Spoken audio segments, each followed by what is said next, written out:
சாதனையை சொல்லி வாக்கு சேகரிக்க முதலமைச்சர் மு க ஸ்டாலினுக்கு துணிவு இல்லை என எடப்பாடி பழனிசாமி விமர்சித்துள்ளார்.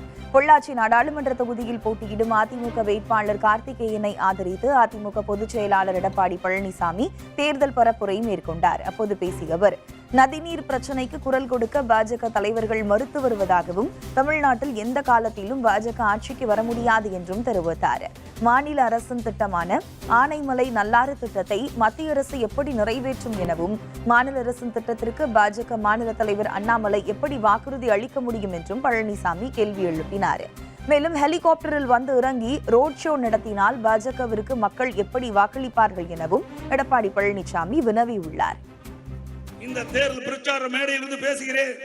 அனைத்து இந்திய அண்ணா திராவிட முன்னேற்ற கழகத்தினுடைய 10 ஆண்டுகால ஆட்சி என்னென்ன சாதனை செய்தது என்று நான் மேடையிலே பேசுகிறேன். நீங்கள் ஆட்சி பொறுப்பேற்று 3 ஆண்டு காலமாகிறது. என்னென்ன திட்டத்தை கொண்டு வந்து அதனால் மக்கள் என்ன நன்மை பெற்றார்கள் என்று நீங்கள் பேசுங்கள். மக்கள் நீதிபதியாக இருந்து தீர்ப்பு கூறட்டும். ஒன்னையுமே காணோம். நான் பல முறை சவால் விட்டுட்டேன், ஆனா இதற்கு பதிலே இல்லை.